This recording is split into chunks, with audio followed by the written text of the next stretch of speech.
The following program is intended for listeners who are blind, have low vision, or another print disability that makes reading, holding a book, or turning a page difficult or impossible. The content is copyrighted by the respective publishers. For more information, please visit us on the web at nfradioreading.org. Your Niagara Frontier Radio Reading Service now presents a reading of articles and features from the Buffalo News for today, Friday, May 22nd, 2026. Your readers today are J.J. Patek and Don Williams. Leading off with the weather. Today, times of clouds and sun with a high of 63 and a low of 51. That sounds to me like a perfect spring day here in Buffalo. Yeah. Tomorrow, cooler with rain. My understanding is it's going to be raining from dawn till dusk. Those are the words I heard on the TV last night. A high of 56 and a low of 51. Sunday, a couple of showers with a high of 64 and a low of 55. Lows in the mid-50s pretty much all week. Yeah. Monday, showers possible with a high of 70. Tuesday, mostly sunny and pleasant with a high of 77. Wednesday, partly sunny and pleasant with a high of 76. And then Thursday, a shower, partly sunny with a high of 78. Mm-hmm. Yeah, we're still about 5 inches above normal in total precipitation to date. Yesterday's high 59 and the low is 45. A bit below the averages for yesterday, 69 and 50. The record high was 90 degrees in 1977, and the record low 70 years earlier was 33. Last year's high and low, 54 and 48. Not much of a range there. Colder last year. No precipitation yesterday. We had a gorgeous day. It was a perfect day for me to get out and mow the lawn. I did that too. Yeah, well, you got to take. Might as well. We're not getting too much break from the rain. Got to take advantage when the sun and the schedule both align. The sun rose today at 5:46, and maybe you could see it. It'll set tonight at 8:39. And national extremes, here we go. Raleigh, North Carolina. We don't see that one very often, with a high of 95. And Gwinn, Minnesota, had the low of 23. Weather trivia: during what time of day are rainbows least likely? And the answer is noon, due to the angle of the sun. There you go. And I mentioned to him before, the shape of the rainbow will be a circle if you do happen to see that rare phenomenon. Yeah, well, it's spectacular. I've seen one. Gorgeous. Onto the front page. Rarely any great news on the front page, but we have the judge denies bid to block evidence at the Tops massacre. And this is from Patrick LeCamp. Prosecutors can use information from Peyton Gendron's social media accounts as well as evidence gleaned from his desktop computer, iPhone, and other devices in his death penalty trial later this year, a judge has ruled. Lawyers for the gunman who killed 10 black people in his racist attack at the Jefferson Avenue Tops Market on May 14th of 2022 challenged the search warrants used to seize the devices and scour his online history. The public defenders who are trying to save the top shooter's life asked U.S. District Judge Lawrence Villardo to suppress the evidence, and the judge refused. The court finds that the warrants were supported by probable cause and were sufficiently particular and were not overboard, Villardo said in a 48-page ruling this week. But even if the court did not reach those conclusions, it would still deny the motions to suppress under the good faith exceptions. Villardo ruled on multiple suppression motions from the defense. Gendron's statements to the police at the shooting scene can also be used at his trial, the judge ruled. The prosecutors have said that they will seek to admit only the statements Gendron made in the store's parking lot immediately after the shooting. A public safety exception allows such statements in as evidence. Gendron answered police questions such as, "Is there something in your pant leg?" and "You got anything else on you?" Among their other motions, Gendron's lawyers said the FBI seized information from his iPhone and laptop far in excess of what the warrants permitted them to collect from those devices. They challenged the seizure of images, infographics, cartoons, and memes on beliefs about black people based on race, and photos of guns, ammunition, firearms, accessories, and clothing they said had no connection to the mass shootings. All those categories were fair game under the warrant, Velardo said. The court agrees with the government that Gendron's interpretation of probable cause is too narrow. There was probably cause to search for items beyond those that were obviously connected to the May 14th shooting, Velardo said. For example, evidence of Gendron's racial hostility, even if not directly connected to planning the shooting, is evidence of his motive. At a hearing Thursday, the judge covered procedural matters with prosecutors and the defense lawyers. A jury administrator said some 1,274 prospective jurors can expect to hear from the court next week about when they are to report to the Robert H. Jackson U.S. Courthouse to fill out an extensive questionnaire. The prospective jurors will come to the downtown courthouse between June 15th and 26th. Velardo said it will take a prospective juror about 2 hours to complete the questionnaire. The judge and lawyers will consider their written responses to learn more about them and decide whether to favor or oppose their selection to the jury. Individual juror questioning by the judge in his courtroom is scheduled to begin August 17th. As for Velardo's ruling Monday, defense lawyers had argued that emergency disclosure requests from the law enforcement to social media and communications companies for Gendron's user information cited an active shooter situation in which they said it was false because it came after Gendron was already under arrest and there was no longer an urgent life-threatening situation. In the 36 hours following the shooting, law enforcement submitted the emergency request to Facebook, Verizon, Apple, and Discord for information related to Gendron. At a court hearing last September, Assistant U.S. Attorney Charles Crewley said the request mentioned law enforcement was seeking to determine whether there was an accomplice, which they could not be sure of one way or the other at the time when the requests were made. Gendron's lawyers asked the judge to suppress the contents of the emergency disclosure request, with the exception of Discord's response arguing the disclosures violated Gendron's Fourth Amendment protection from unreasonable searches and seizures by the government. And federal law allows a company to voluntarily disclose information about a subscriber's account if the company believes that an emergency involving danger of death or serious physical injury to any person requires disclosure without delay. Gendron's lawyers said that Facebook, Verizon, and Apple violated the Stored Communications Act federal law because they already was in custody by the time investigators submitted the emergency requests.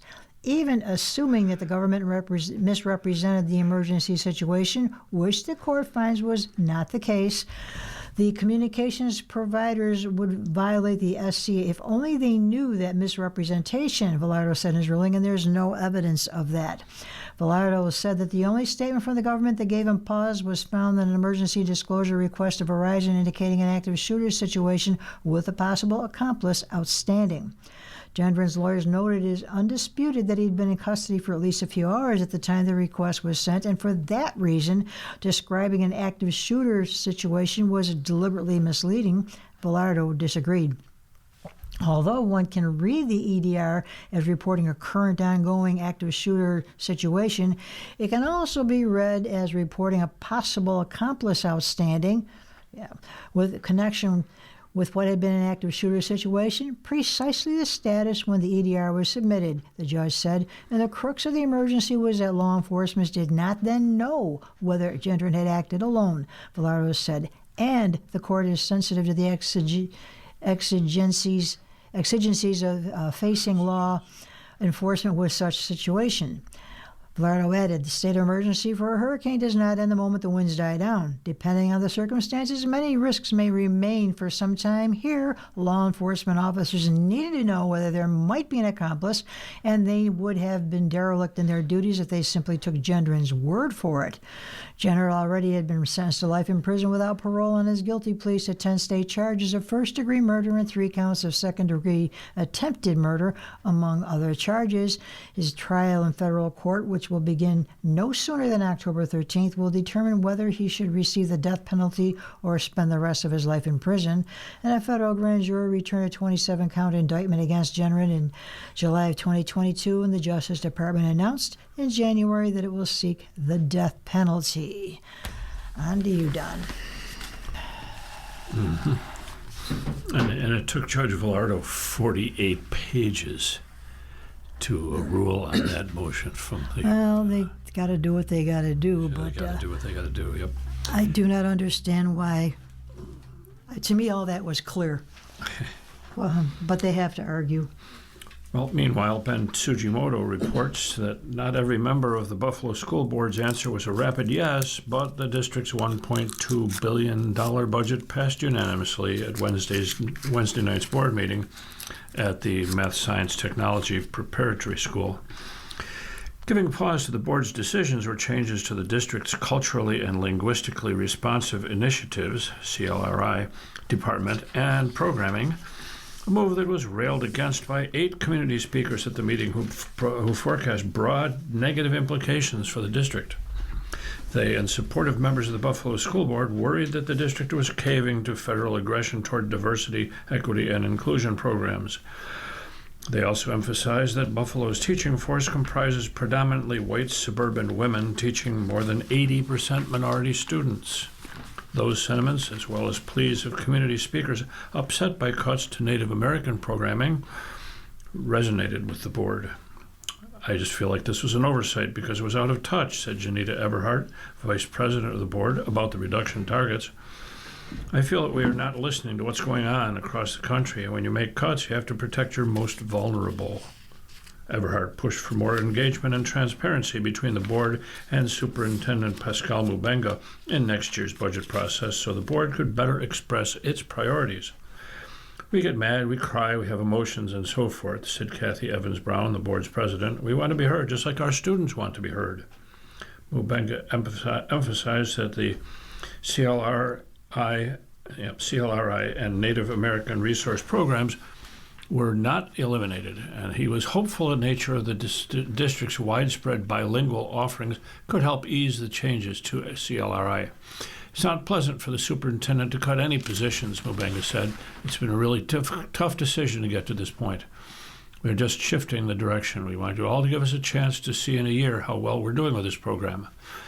Mubenga celebrated the passing of his first budget, cheering his leadership team's efforts to trim what was originally projected as a more than $80 million deficit for 2026-27, and that figure was paired to the $66 million of reserve funds the board approved Wednesday to balance the budget. The elimination of 51 central office positions, about 60% of which were vacant, was among the major cost savers. What is CLRI's role in the district? Buffalo Schools' Culturally and Linguistically Responsive Initiatives Department was formed in 2019 under former Superintendent Reiner Cash and earned recognition through the leadership of Fatina Morell, whose emancipation curriculum was recognized by Time and whose commitment to the Our Story Project, a cultural exploration with a social justice bent that is capped by students' trips to Puerto Rico, received a significant district fanfare. Key state-driven mentorship programs such as My Brother's Keeper and My Sister's Keeper were implemented in Buffalo, serving as outlets for students after school or on Saturdays. During the school day, the district designated guardians of equity in every building to ensure culturally appropriate instruction was carried out and materials were available. Timing opportunities were presented to staff for culturally relevant instruction. The overarching goal was for Buffalo's diverse student population to see in their curriculum and activities people who look like them, whether that meant reading books by Black authors, exploring art by Hispanic populations, or digging deeper into the Holocaust. Morell was appointed superintendent at a district downstate in spring 2024, but some of her team remained intact. The CLRI department's framework became integral to New York State's Portrait of a Graduate. Buffalo Chief Academic Officer Ann Botticelli said at a work session last week. The department's budget, which typically featured 7 or 8 positions and hovered around $2.1 million, was planned to be cut to 4 positions and $1.6 million in the proposal presented to the school board in early May. Instead of occupying its own department, CLRI will be recast as part of a new equity and governance division that includes a drop from 5 Native American resource specialists to 4. A new social studies curriculum is set to debut next year in kindergarten through 6th grade. We need to recognize inequitable systems that influence not only the content we teach, but how we teach it, said Deborah Bertelsmann, a teacher who has been working as a CLRI coordinator. Bertelsmann said her CLRI position is expected to be eliminated in the fall. Aisha Rutledge, a Buffalo Schools teacher who spoke in favor of CLRI, spoke of the value that the department's staff has provided to minority families. This office has been or continues to be their bridge and connection to the district, Rutledge said. Cutting back sends a message that their voices and their students' voices are no longer a priority. If the CLRI speakers left disgruntled, the contingent of roughly 10 supporters of the Native American program in Buffalo Schools left irate. Multiple speakers were critical that the board began the meeting with a land acknowledgement to Buffalo's indigenous history, then axed a chunk of the already limited program focused mostly at Native American Magnet School at School 19. We ask you to live up to those words, said Michael Martin, Executive Director at Native American Community Services of Erie and Niagara Counties and a Buffalo Schools grad. It's not just lip service, it's action and belief. The fact that we're even having this conversation here publicly is a thing that means this is going well, said Ebony Prophet Bullock, the district's Chief Accountability and Information Officer. The data sparked discussions related to the State Attorney General's recent ruling against the district, as well as current efforts to prepare more teachers of color. I'm all for passing this budget, but let's not forget about CLRI, said Mookie Hawkins, the board's central district representative. Let's not forget about the Native American Resource Program, because we're not doing our job as elected board members if we don't. Well, you're listening to a reading of articles, a reading of today's Buffalo News on your Niagara Frontier Radio reading service at 16 minutes past the hour. We're going to take a look at the editorial page. Yeah. And our local editorial writers today have a piece headlined, Growing Stronger. Diversity wins at the new Bills Stadium, School 45. Comedy Center adds a star. So, this week marked a key milestone for the Buffalo Bills Stadium. Gilbane Turner announced that it has met diversity targets for the contractors on the substantially complete project. The project manager has pushed through continuing worries that diversity goals might not be reached. The task of overcoming these doubts wasn't easy. As the News' Mike Petro reported, seeking participation from minority-owned and women-owned businesses, especially locally, was tough. Yet Gilbane Turner said it has topped more than 30% in participation in the stadium's construction, and more than half of them are regional companies. Parties were initially worried that the goals wouldn't be met. Erie County Stadium Corporation, the state entity that is overseeing the project, met with Gilbane Turner early on in 2023 to find a solution. As John LaRoe, Senior Vice President and leader of the New York division at Gilbane Building Company, stated, "Our challenge was what the public perception was early, but we had a plan there all along. We had to reach far and deep to try to find people to participate. Outreach sessions the company held across the state were critical." Earlier this year, the Bills sold around 80 small business, or said around 80%. I'll try this one more time. The Bills said around 80 small businesses reached out to the team's workforce development consultant, Developments by GEM, to inquire about getting certified. At the time, fewer than 20% of them had obtained a state or county certification. Indeed, a slow start. Here's where things stand.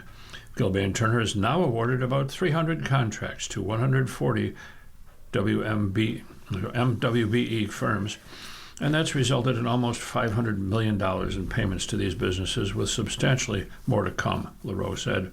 Even as company recruited contractors from around the state, 60% of these MWBE firms used on the project are from Western New York. And it concludes, good job. Oh, School 45 success. The news is Ben Sujimoto reported an inspiring success at International School 45. School leadership, while acknowledging the need to continue improving, outlined wellness initiatives. A student leadership team improved focus on nutrition, a new orchestra, and other innovations in explaining how the West Side School has improved its standing with the New York State Education Department. It's a significant achievement. Only School 45 and Houghton Academy improved out of Buffalo's 60 district schools. Oh, that's good. Annual suspensions have dropped from 140 to 70. Well, that's half. And the school is no longer penalized by the state for suspending black students at a higher rate than their peers. From Math to Music, School's 45 story is worth reading and repeating. Yeah, that's a great piece of information. And in comedy legend, at Western New York, Cultural Treasure has added a new distinction. Comedy legend Mel Brooks' brilliant career archive will be housed in the National Comedy Center. Gotta love Mel Brooks. The news Alan Pergament's column is a reminder of just how fortunate Western New Yorkers are to have the National Comedy Center in our region. Residents should know that the National Comedy Center is located in Lucille Ball's hometown of Jamestown. It's a point of great pride. According to a release from the center, the archive of nearly 150,000 creative and production documents and over 5,000 photographs offered an unparalleled record of Brooks's creative life and the development of works that transformed American comedy and culture, including The Producers, Blazing Saddles, Young Frankenstein, Silent Movie, and the History of the World Part 1, and Spaceballs.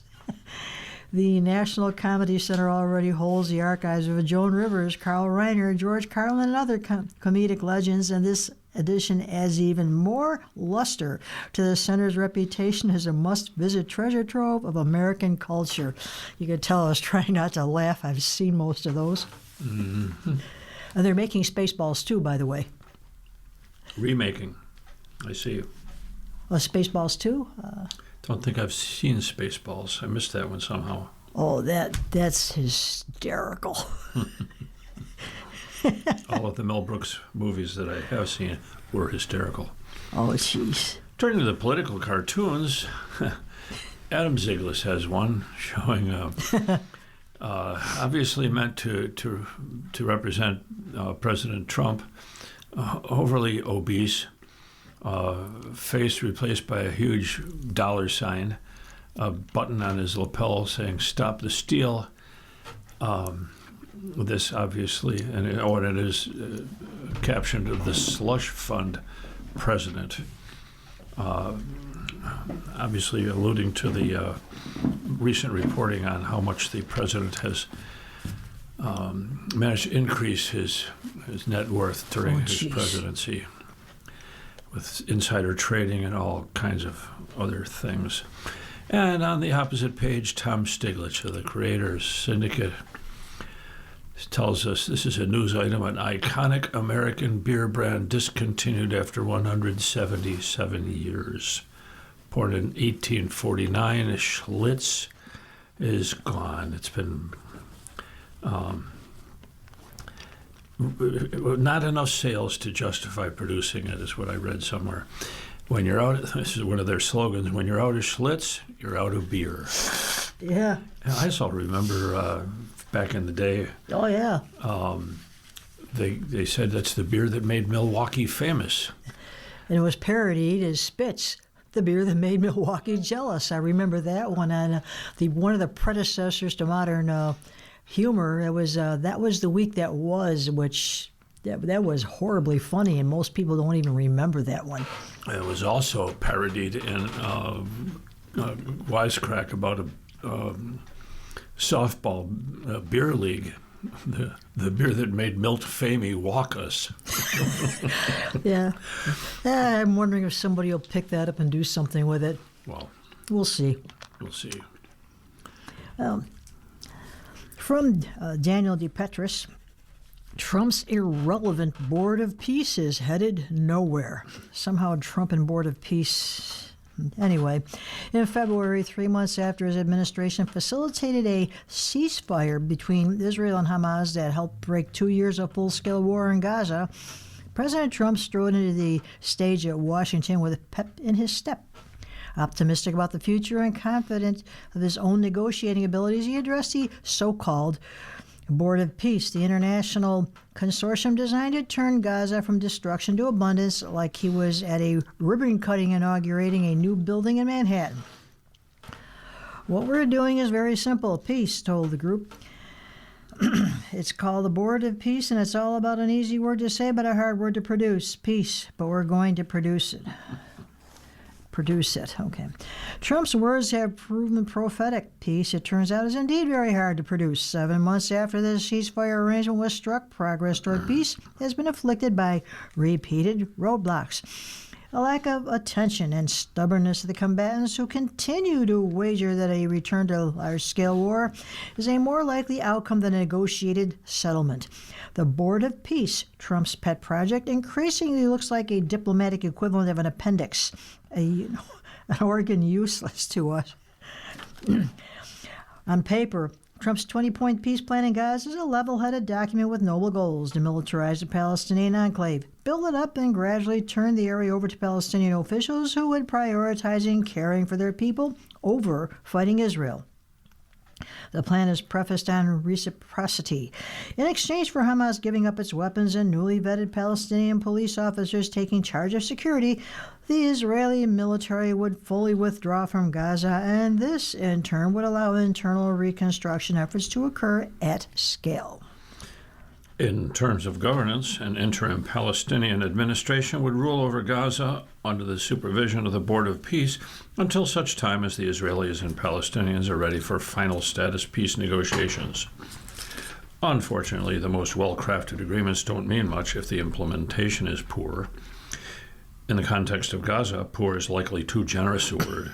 The suspension of hostilities in Trump's plan is in reality a ceasefire in name only. Although Israeli tanks are no longer battling Hamas militants in Gaza's major cities, Israel continues to launch airstrikes on Hamas targets on a near daily basis. Palestinian civilians have been killed. Palestinians who come near the so-called yellow line dividing Israel and Hamas controlled areas of the Strip are frequently shot at. More than 800 Palestinians have died since the start of the ceasefire in October, a far cry from the casualty rates before the deal, but still a larger number than what we've seen in some previous wars between Israel and Hamas. Israel Prime Minister Benjamin Netanyahu argues these strikes are necessary to prevent Hamas from rearming. He's not entirely wrong. Hamas is indeed consolidating power in the roughly 40% of Gaza it currently controls. The group spent the first few days of the ceasefire going after the Israeli armed Palestinian militias that posed a threat to its dominance. To Netanyahu, Hamas is simply using Trump's peace plan to stall. Hamas has its own complaints. While the Palestinian terrorist group is willing to hand over civic responsibility to a new Palestinian administration, it remains opposed to demilitarizing and points to ongoing Israeli military activity in Gaza as to why. The Trump administration is therefore facing a chicken and egg problem. What comes first, Israel's withdrawal or Hamas weapons handover? Until everyone is satisfied with the resolution of this question, everything else is essentially stalled. The International Stabilization Force, ISF, that's meant to gradually manage the territory's security and make way for an Israeli military withdrawal is nowhere to be found. It's not even clear which nations are contributing to the ISF or whether those that do would be willing to allow their soldiers to disarm Hamas by force. The internationally vetted Palestinian police force won't be deploying anytime soon. Nobody wants to put up money for Gaza's reconstruction either, let alone invest in a region where warfare could erupt again. Not a single member of the new Palestinian administration has entered Gaza, which is a visible sign of fecklessness. For members of the Board of Peace, all of this looks a bit hopeless. Nikolai Mladenov, a veteran peace negotiator and Trump's Board of Peace envoy, spoke for many during a depressing update last week on the status of Gaza's peace process. For many Palestinians in Gaza, in fact, for all Palestinians in Gaza, the war does not yet feel fully over, he said. Hamas, Mladenov said, is making the lives of Gaza's residents even more miserable by taxing them and preventing humanitarian workers from distributing aid. It's difficult to see this improving anytime soon. Trump, who chairs the Board of Peace and has a personal stake in the organization's success, is spending most of his time these days on trying to dig himself out of the hole he created for himself in the Persian Gulf after launching an unnecessary war against Iran. Arab states with diplomatic influence such as Saudi Arabia and Qatar are too busy knocking down the occasional Iranian missile and drone attack to spend much capital on the Gaza file. The Europeans are downright useless on this front, at least in Israel's eyes. And the United Nations has its plate full even as its annual budget is dwindling. Can the Board of Peace accomplish the goals it set for itself? The odds aren't particularly great, and if the disappointment is only compounded by Trump's tendency to treat everything he touches as a historic accomplishment. So, let's see what happens with that. Well, once again, we remind you you're listening to a reading of today's Buffalo News on your Niagara Frontier Radio reading service. The time is now 30 minutes past the hour. We're going to turn to some of the local opinions. This one from Tom Schwendler of Hamburg offers my view for today. Where do you belong? It's an interesting question. One some Catholics may have been considering in recent times amid the closure or planned closure of many parishes across western New York. Having relocated in January from Albany to Hamburg, I've asked friends and family members who are still churchgoers where they attend services. It feels like the answer used to be part of one's identity in many ways. For me, I grew up in South Buffalo and lived a block away from the now closed St. Thomas Aquinas Parish. That's where I belonged growing up. I have now joined Our Lady of Victory in Lackawanna after attending services at several area churches before enrolling there, a process that in some ways has been like Goldilocks and the Three Bears. The Basilica just felt right. Relocating here, I brought with me the experience of belonging to a faith community. That experience was from belonging to the Ignatian Volunteer Corps. A few individuals here hope to form a regional IVC program that offers people, whether they belong to a parish or not, and Catholic or not, the chance to integrate their faith into action. The IVC is a national nonprofit that has grown into a network of 550-plus core members, serving with 350-plus nonprofit partners in over 25 U.S. states, with additional opportunities through a virtual program. IVC provides men and women retirees the opportunity to serve the needs of people who are poor, to work for a more just society, and to grow deeper in Christian faith by reflecting and praying in the Ignatian tradition. That tradition is present in Buffalo thanks to the community of Jesuits at Canisius University and my alma mater, Canisius High. IVC members commit to volunteering 1 or 2 days a week, generally 8 to 16 hours, for a period of 10 months. In addition to their service, core members gather each month for reflection and prayer with the option of one-on-one spiritual support. This Ignatian approach to service, finding God in all things, sets IVC apart from other opportunities. In my years with IVC, I've been a volunteer with several organizations, including Catholic Charities as an in-person assignment and a remote role with Detroit Cristo Rey High School. IVC is communal. The distinguishing facet of IVC is the community that is formed by and with the IVC members through prayer and reflection. This year, IVC members have been reading Cherished Belonging by Greg Boyle, S.J. We've been reading a chapter a month and come together to discuss our reading and share our volunteer experiences. I remember when Greg Boyle visited Canisius High School for a program one day when I was teaching there. He's quite a character. Anyway, the spiritual path set out by St. Ignatius is a way to discern God's presence in our everyday lives and then act on it. The community that is formed continues its service to others as bearers of hope and instruments of peace in a world where hope and peace can seem quite fragile. One of the most striking images of St. Ignatius represents him leaning forward as if into a strong wind with one foot raised. The image of the raised foot suggests also attentiveness to where we are placing our feet, to the path and its direction. It is an image of constant discernment, reflecting on where we have come from and where we are called to go.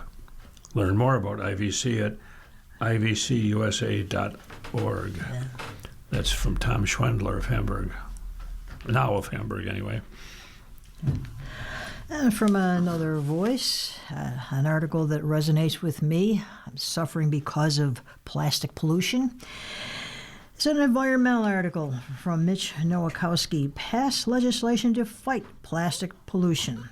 For decades, Buffalonians have fought to reclaim our environment from pollution and neglect.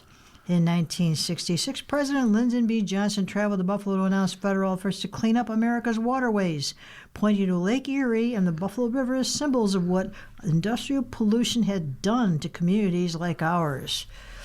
I remember what the creek used to be like. We've come a long way since then, thanks to stronger environmental protections and years of work from activists and local agencies. Our waterfront is now a point of pride.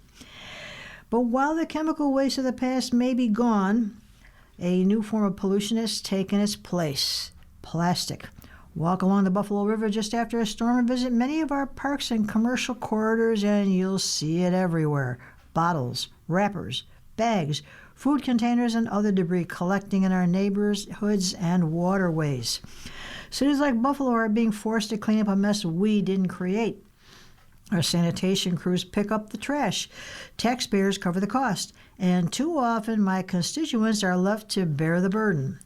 We face higher cancer and asthma rates. Plastic clogs our drains and ruins our infrastructure. It's an expensive problem. That's why New York State should pass the Packaging, Reducing, and Recycling Infrastructure Act. That's S1464/A1749. This legislation takes a straightforward approach. The companies producing massive amounts of single-use plastic should help pay for the cleanup costs that their products create. Amen. This bill would require major corporations to reduce plastic packaging by 30% over 12 years while creating a funding stream to help local governments manage waste and recycling infrastructure. This legislation is estimated to save Buffalo taxpayers over $800,000 annually. That's pennies for companies like Amazon, McDonald's, and Coca-Cola, which have spent decades making billions by polluting our communities. Unsurprisingly, those same companies are doing everything in their power to stop this modest bill in its tracks.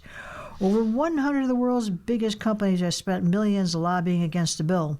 New York lawmakers have an opportunity to stand with taxpayers, protect our environment, and finally make corporations take responsibility for the messes they create. I sincerely hope they act upon it. And that's from Mitch Nowakowski, a Buffalo Common Council member and chair of the Finance Committee. And we do need to pass that. I pick up more plastic off my lawn just blowing down. I live on a very well-traveled pedestrian corner, and I'm constantly picking up stuff that They just throw it. They don't even put it in the trash. You leave it in a trash can out. Soft drink containers and coffee cups and so forth. The Riverwalk, they have cans all along the Riverwalk, and people still throw stuff on the ground. Mm-hmm. Well, as part of our newspaper reading, we now present the day's death listings. If you need further information on any of these names, give us a call at 716-821-5555. Just a few names on the list today. Battaglia Michael A. from South Buffalo, passed away on the 18th, but doesn't say when he was born. Finnegan III, John F. of Enola, Pennsylvania, was 77 years old, passed away on Friday last week. Graduate of Timon High School, just down the street from me. Gorski Linda, Orchard Park resident. I remember her as a teacher in the West Seneca School District, where I taught for many years. She passed away last week, earlier this week, at age 77. And striker Roy A., 76-year-old of Kenmore. And an interesting obituary from Chris Jones of the Chicago Tribune. William Polinsky, the founding artistic director of the Candlelight Dinner Playhouse in southwestern suburban Summit. The Summit is an Illinois suburb of Chicago, and widely regarded as the founder of dinner theater in America. Died on May 17th at home in Dyer, Indiana, from natural causes. He was 86 years old. His death was announced by his longtime partner at Candlelight, Tony D'Angelo. We worked together for 70 years, D'Angelo said. Everybody who worked for him, he considered family. Writer and actor Jim Jacobs has said he wrote the musical Grease in Candlelight's green room while appearing as an actor in one of Polinsky's shows. He directed more than 400 over his decades-long career, most of them in the Chicago area.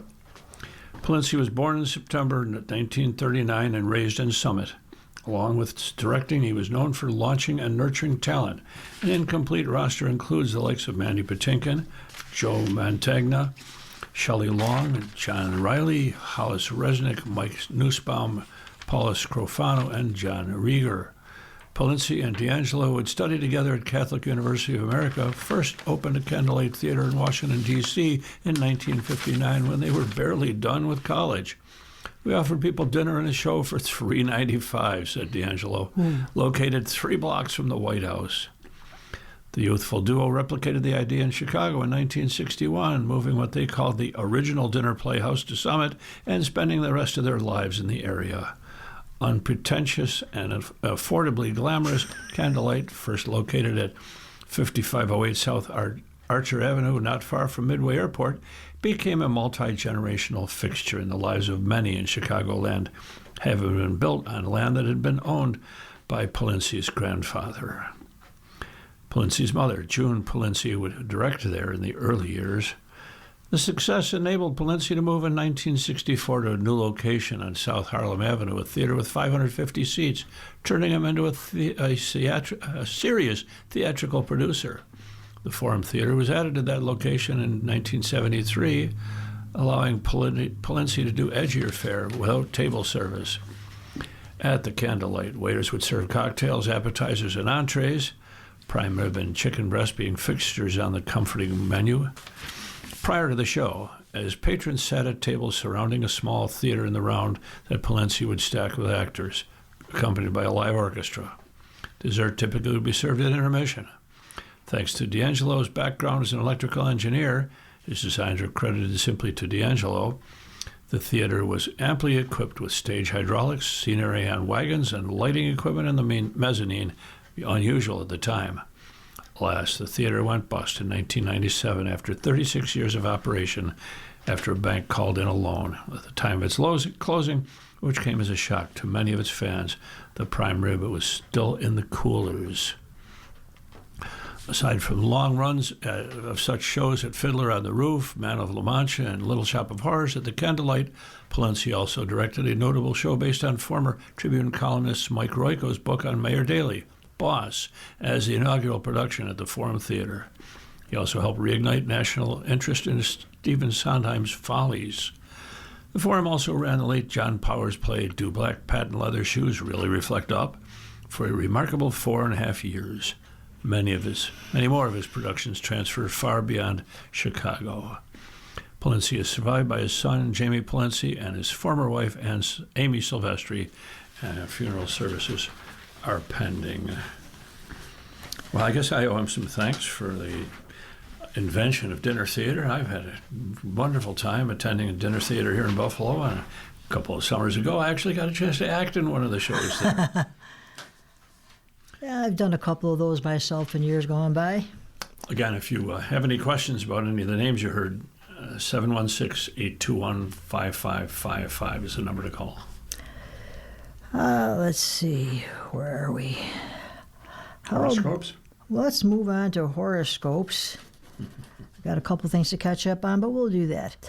Happy birthday for Friday, May 22nd of 2026. You are keen to learn and investigate in great detail. This satisfies your inquisitive, pioneering mind. This is a year of new beginnings, adventures, and major changes. Keep your eyes open for new opportunities and be ready to take action. What you do now will bring great benefit in the future. And the stars, of course, show the kind of day you'll have. 5 dynamic, 4 positive, 3 average, 2 so-so, and 1 difficult. And it looks like people are doing pretty good today. It's all 4 and 3 stars. Aries, this is a highly creative day for you and is great for the arts and wonderful for tapping into your creative talents and tonight's socialize. By the way, they're 4 stars. Taurus is 3. Keep an eye on your money and possessions today. You might find money, you might lose money. Tonight, relax at home. Gemini is also 3. Today you feel excited and impulsive. Please note that this energy can be accident prone. Think before you speak or act. Tonight, discussions. Cancer, 3 stars. This is a restless day for you, no question. However, you'll also feel congenial, which is why you'll be diplomatic and charming with others. Tonight, maintain your belongings. Leo, 4 stars. Today the moon is in your sign, which gives you an edge over everyone else. However, there is a moon alert effect all day. Tonight, you're strong. Virgo, 3 stars. Unpredictable events might take place today. Bosses, parents, and people in authority might catch you off guard. Tonight, seek privacy. Libra is 3 stars. Travel plans might suddenly change today. Ditto for plans relating to medicine, the law, and higher education. You might meet someone unusual. Tonight, enjoy friends. And Scorpio is 3 stars. Keep an eye on banking and shared property because something unexpected might impact your assets. You snooze, you lose. Your high vis today. Tonight, you're admired. Sagittarius is 4 stars. A partner, spouse, or close friend might throw a curveball your way today. Some of you might meet someone who's unusual. Tonight, learn and explore. And then Capricorn is 3 stars. Your work routine will be interrupted today, perhaps by the introduction of new technology. This is an accident-prone day for your pet tonight. Check your finances. Aquarius is 3 stars. Parents should know this is an accident-prone day for your kids. Be vigilant. Social plans might be canceled, or you might receive an unexpected invitation tonight. Listen and be reasonable. And finally, Pisces at 3 stars says, small appliances might break down today or a minor breakage could occur. Someone unexpected might appear at your door. Tonight, get better organized. So watch those microwaves, all you Pisces people. And today in history, in 1455, a long time ago, the First Battle of St. Albans marked the start of the War of the Roses in England. The forces of Richard, Duke of York, beat back the royal army and captured King Henry VI. And in 1960, the most powerful earthquake recorded struck Chile with an estimated magnitude of 9.4 to 9.6. In 1969, Apollo 10 astronauts Thomas Stafford and Gene Cernan came within 7.8 nautical miles of the moon's surface while on the lunar module. Meanwhile, John Young became the first astronaut to travel solo through the lunar orbit as he guided the command module. 1992, late-night host Johnny Carson hosted this night show for the last time. In 2004, the documentary film Fahrenheit 9/11 won the Palme d'Or at the Cannes Film Festival, becoming the first documentary to win the award since 1956. And in 2011, an EF5 tornado hit Joplin, Missouri, killing 158 people and destroying a quarter of the city. In 2012, SpaceX launched the first commercial flight to the International Space Station. 2015, Ireland became the first nation in the world to legalize same-sex marriage by a popular vote, with 62% of voters approving the constitutional amendment. And finally, in 2017, suicide bomber Salman Abedi detonated an explosive after an Ariana Grande concert in Manchester, England, killing 22. With that, we're going to address a concern some of our regular listeners may have had in the last half hour. What happened to the business pages we usually read after the editorials? Well, your announcer skipped over that by accident, so we're going to pick that up now. We'll catch up on that. Here we go. Memorial Day will bring sticker shock to drivers. Tens of millions of Americans hitting the road this Memorial Day weekend will face historically high gas prices, and that is this weekend, isn't it? Yeah. The war with Iran has destabilized the global energy system, pushing up pump prices across the country, despite emergency steps from the Trump administration designed to limit the damage. The sticker shock on Memorial Day, the unofficial start of the summer driving season, adds to the cost of living frustrations that have soured voters on the Trump economy. GasBuddy, a crowdsourced fuel price platform, expects the national average will be about $4.48 a gallon this Memorial Day. That would be 42% above the price last year and the second highest on record, according to GasBuddy. In the Buffalo and Niagara region, prices are even higher, nearly $4.61 a gallon, the highest since July 2022 in the wake of Russia's invasion of Ukraine, according to AAA. Unfortunately, pump prices may not be done rising. Patrick DeHaan, GasBuddy's head of petroleum analysis, says he expects the national average for regular gas will hit $5 a gallon at some point next month if the Strait of Hormuz remains closed. For the summer, GasBuddy expects a national average of $4.80 a gallon. That would surpass the prior summer record of $4.43 a gallon set under President Biden in 2022. Prices were incredibly stable last summer. This summer is probably the complete opposite, perhaps the most volatile, DeHaan said, adding that his summer forecast hinges on what happens with the Strait of Hormuz. U.S. commercial and emergency oil inventories plunged by the most on record last week as the industry scrambles to fill the gap due to the supply shock in the Middle East. The amount of oil in the U.S. Strategic Petroleum Reserve has declined 10% since the war started, to the lowest level in 2 years. You cannot do this forever, said Andy Lipo, president of Lipo Oil Associates. Despite the high cost of gas, a record 39.1 million Americans are expected to travel by car this Memorial Day weekend. According to AAA, that's little change from 39 million last year. The spike in pump prices is especially painful for those who have long commutes. Chris Hanel, a Pittsburgh resident, estimates he spends $80 a week on gas, compared with $50 before the Iran war. Every day I drive by the gas station, and it's just insane, said Hanel, who fixes computers for a living. The surge in gas prices pushed the inflation rate to nearly 4% in April. For the first time in 3 years, real wages adjusted for inflation are shrinking. In other words, consumer prices are going up faster than paychecks. Everything goes up except the paycheck. My wife comes home with 3 bags of groceries, and it's $300, Hanel said. I'm 60 years old and trying to save for retirement, but this is limiting how much I can save. Americans are facing an estimated $43 billion spike in energy costs since the Iran war started, according to estimates from Brown University's Climate Solutions Lab. That estimate is based on the current price of gasoline and diesel relative to where the prices would likely have been without the war.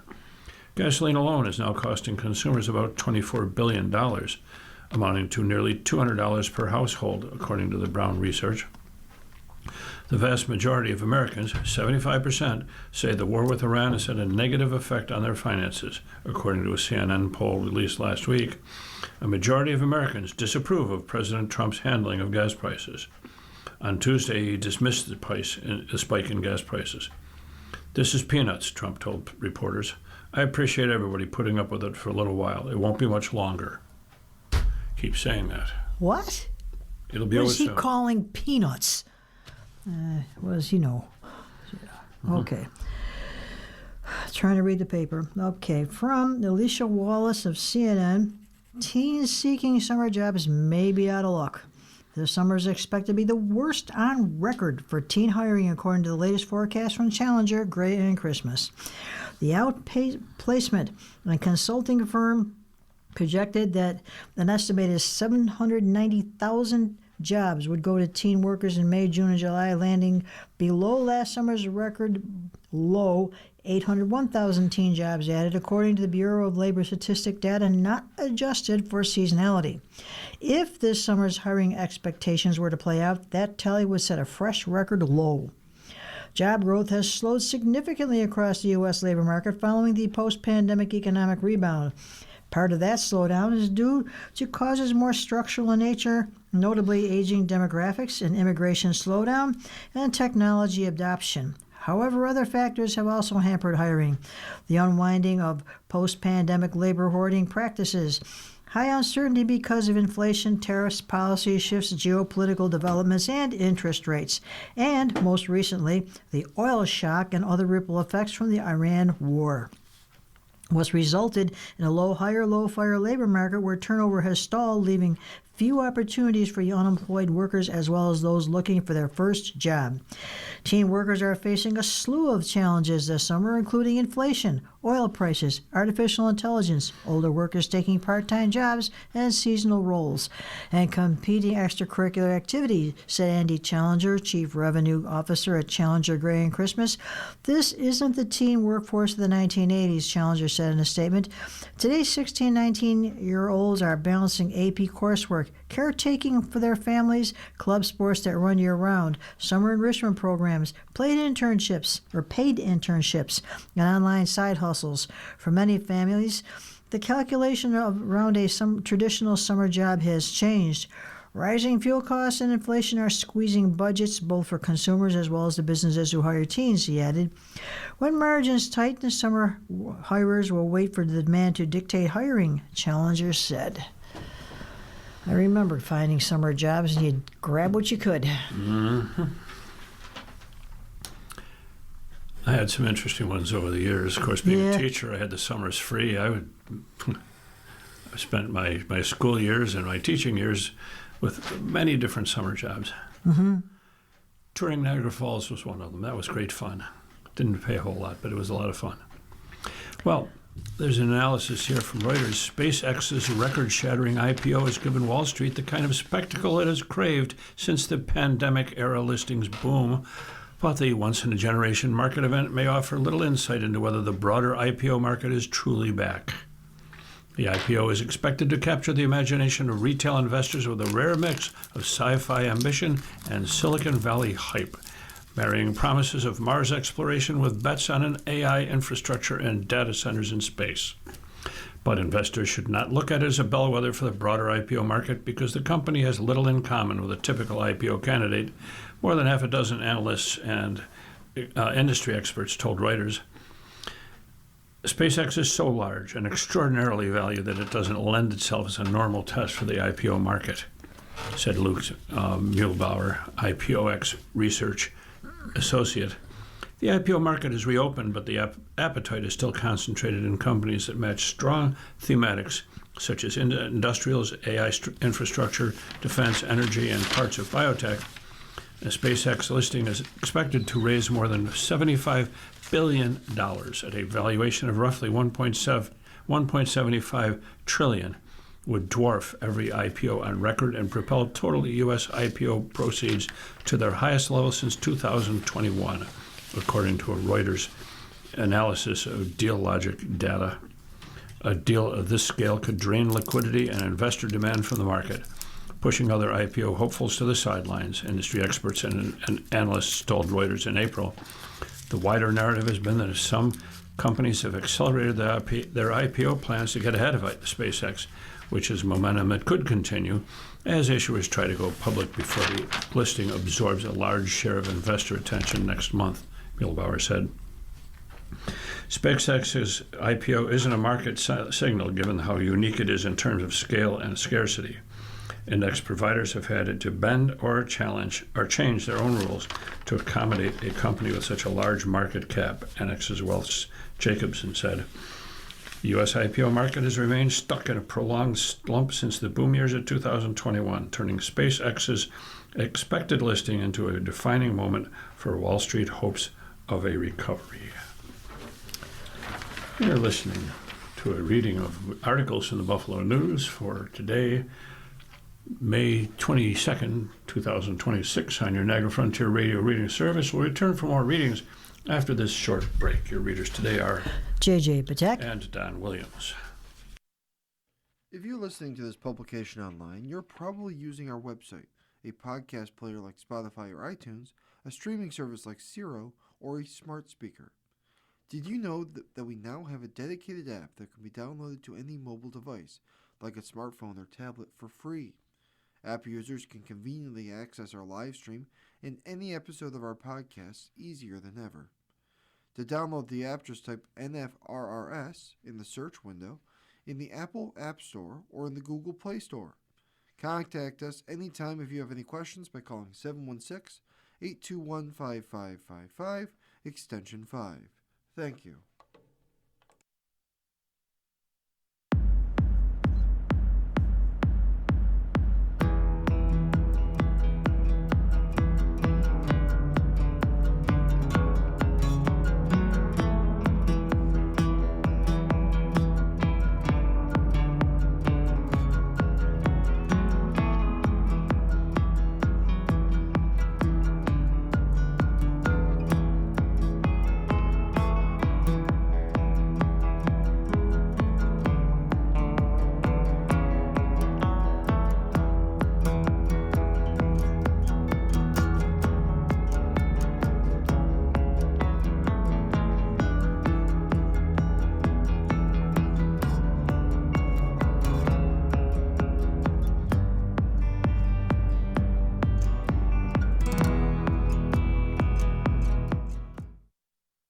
We'll continue with our reading of articles from today's Buffalo News. Here our readers are Don and Williams. J.J. Patak, and on the city and region, he's back.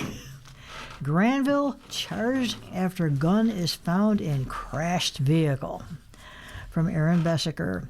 The former head of narcotics for the Erie County Sheriff's Department, whose 2024 string of vehicle crashes spurred a long-running investigation into accusations of police cover-ups and favoritism, finds himself in legal trouble again in the wake of late-night car crash. Deja vu. Daniel D.J. Granville's loaded gun was found in an abandoned vehicle in Niagara Square and that it collided with a pole, police said. Granville's been charged with a misdemeanor for failing to safely store a gun, according to Buffalo Police Report. Granville, 49, is scheduled to be arraigned in Buffalo City Court on July 1st, according to court records. An officer responded Tuesday night to a suspicious vehicle near City Hall that had damage to the front driver's side. The 2022 Tesla Model 3 registered on a Buffalo biodiesel. It was left on and unlocked, according to the report. Boy. Police are investigating who was driving. Buffalo Police spokesman Timothy Richards said the police report lists the driver of the vehicle as unknown. A woman's name appears as a subject in the police report, but she wasn't the driver, Richards said. Property found in the vehicle had her name on it, and she's not suspected of any wrongdoing, he said. Terrence M. Connors, Granville's attorney, said his client was not the operator vehicle at the time of the incident. Connors declined further comment. In an email statement, the Buffalo biodiesel attorney said Granville was not the driver or a passenger in the vehicle at the time of the incident. The vehicle was driven by an employee who was off duty, Jeremiah E. Lenahan said in the statement, and Buffalo Biodiesel is cooperating with the police investigation and is conducting its own internal investigation. Buffalo Biodiesel hired a company run by Granville to conduct internal and external investigation as well as assist in prosecutions of criminal acts against the company, Lenahan said in a statement. The section of criminal law Granville is accused of violating requires rifles, shotguns, or firearms left in vehicles to have ammunition removed and be locked in an appropriate, safe storage depository out of sight of the outside of the vehicle. A federal court officer called 911 to report the incident and told the police white male wearing a dark blue jacket, a light blue shirt, and tan pants got out of the vehicle and began walking toward a silver or light blue sedan, according to the police report. A search of the vehicle revealed a loaded Glock 43 in a bag inside the car. The gun had a round in the chamber and a full magazine. Also in the bag was a wallet with a work ID and a badge. The vehicle's center console, the officers found prescription medication, a checkbook, clothes, cell phone, and walkie-talkie were among the other items found inside. Aside from the gun, the police report does not specify which items belonged to whom. Accident debris was also recovered from the scene. Granville was issued an appearance ticket Wednesday for the misdemeanor charge. Granville retired from the sheriff's office in March. She pleaded guilty to a misdemeanor last year in connection with a series of crashes into 7 parked vehicles on Buffalo's west side in April of 2024.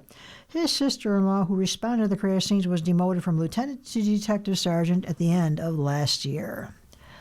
So we'll be hearing more about that. I'm afraid so. Fear. Deidre Williams reports that at dawn tomorrow, the only state park within the city of Buffalo will reopen after a $50 million transformation. Governor Kathy Hochul visited Buffalo's Outer Harbor yesterday to announce the opening of the renovated Buffalo Harbor State Park. The project includes a new spray park, a sculpture of a bison, a fountain, and an enhanced accessible playground. The park also will have a cafe and retail space, public restrooms, and park office. This is taking what has been a very nice park, ordinary in some ways, and taking it to extraordinary, Hochul said. We had a plan that we could make this even better, and what you're seeing today is the culmination of the effort. This is really quite extraordinary. It's a sign that Buffalo has made it. The 6,700 square foot spray park provides children with an active play experience and a way to cool off during the warmer summer months. Designed with multiple zones for different age groups, the play area features 162 water elements, including spray jets, misting arches, and a dumping bucket. It was designed with sustainable elements, officials said, including a specially designed concrete that keeps play surfaces cooler and a system to treat and recirculate 11,000 gallons of water per minute to reduce the amount discharged into the city's wastewater system.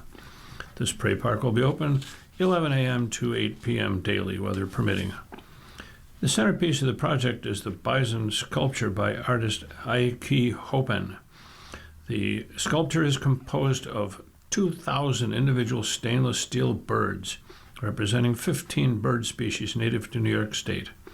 Together, the birds form an open-design stainless steel bison, measuring 18 feet wide and 13 feet tall. Planners hope the sculpture will become a featured attraction and popular gathering point along Buffalo's waterfront. Additional improvements to the state park include an expanded playground with universally accessible elements, featuring swinging, spinning, and zip line elements, a dedicated space for food trucks, a fully electric cafe,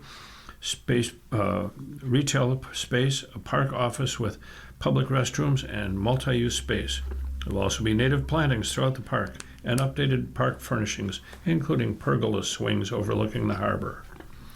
The new features hopefully will encourage children and families to get offline and get outside, Hochul said, referring to her Get Offline, Get Outside campaign to motivate people to put down their phones and computers, take a break from social media, and enjoy recreation and outdoor social gatherings, as well as explore parks, forests, and other outdoor spaces in their communities and across the state. Look at this. Isn't this amazing? Buffalo Mayor Sean Ryan said it's just a wonderful jewel that anyone from Western New York, anyone from Buffalo will be proud of. And you can match this against anything anyone's doing in any other city, and it'll come out on top. Together, project by project, we are building a better Buffalo. The project was designed by WSP, Architectural Resources, Fisher Associates, and Aquatics, and construction work was performed by Mark Cerrone Incorporated, Danforth, Fry Electric, Bergio and Campo Felice, and many others. Construction management was by Lyro Hill. The upgrades are part of Hochul's broader vision for Buffalo's outer harbor, which includes expanding waterfront access, enhancing recreation, and supporting year-round activity. The improvements also build on the 2024 opening of Terminal B and plans to welcome cruise ships to Buffalo. Buffalo's first cruise passengers in decades will glide into town next week, ushering in a new era of Great Lakes cruise tourism for the Queen City. Connecticut-based American Cruise Lines will be the first cruise line to visit Buffalo, while Indiana-based Victory Cruise Lines has Buffalo on its 2027 itinerary. American Cruise Lines is making its debut voyage to Buffalo with a new 130-passenger boat. Christened the American Patriot, it will tie up around 8 p.m. Thursday. The following morning, passengers will fan out into Buffalo, taking excursions to such places as the Buffalo AKG Art Museum, the Buffalo and Erie County Naval and Military Park, and the Darwin Martin House.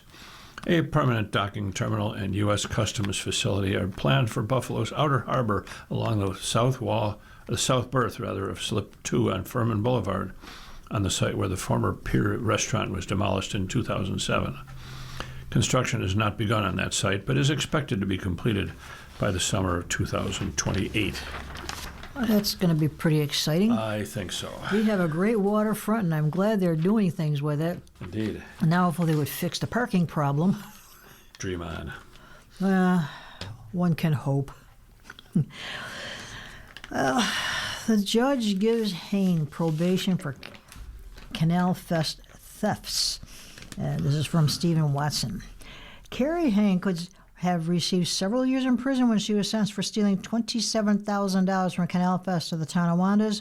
But for leaders of the nonprofit, it was more important for Hain than the organization's former treasurer to pay back the money she stole than it was for her to serve jail time. Based on this stance and the recommendation of a pre-sentencing report, State Supreme Court Justice Mario Jacoby on Thursday sentenced Hain to 5 years probation. She has repaid $9,000 to Canal Fest and will pay back the remainder in $325 monthly payments while serving out her probation. Hain was also ordered to pay court fees and surcharges and to perform 50 hours of community service. In her first public remarks since her arrest, Hain, 45, of Sanborn, apologized for betraying the trust of Canal Fest board members in the Twin Cities community. It was wrong of me, and I know that now, she said during the proceedings at the Niagara County Courthouse in Lockport. It was wrong of me. I You know know that that now? She didn't know that when she was doing it, though. Okay. Oh, my. Okay. Let us just read. Really, I had thoughts too. Canal Fest President Peter Chenier Sr. attended Hain's sentencing but didn't address the court. I'm satisfied justice is served, and as long as restitution is paid, Canal Fest can be happy, he told the Buffalo News outside court. The News was first to report on the case against Hain, who was originally charged with third-degree grand larceny. Chenier previously told the News he had made the initial discovery last year that about $7,000 was missing from the nonprofit's Key Bank account, and he brought it to the attention of the Canal Fest board. He said that he and Canal Fest Vice President Rick Meyer confronted Hain, and he later reported the matter to North Tonawanda Police. Chenier said his son Peter Jr., Hain's replacement as treasurer, worked with bank records to determine the total loss of $26,881 between 2023 and 2024. Hain repaid the first $9,000 at the time of her March guilty plea to fourth-degree grand larceny. She faced up to 1 to 4 years in prison or as little as a conditional discharge as sentencing. Niagara County Assistant District Attorney Susan Bjornholm on Thursday said her office takes embezzlement offenses seriously. But she said prosecutors were willing to accept the sentence of probation because it gives Hain the best opportunity to repay Canal Fest, which is in a precarious financial situation. They may not survive the theft, Bjornholm told the court. Hain's attorney, Michael O'Keefe, says his client has expressed remorse for what she did and admitted her guilt. She's taken responsibility for those actions, O'Keefe said. Both O'Keefe and Bjornholm referred to the unspecified medical issue Hain has endured as a factor in the thefts, although Jacoby said this did not excuse her actions.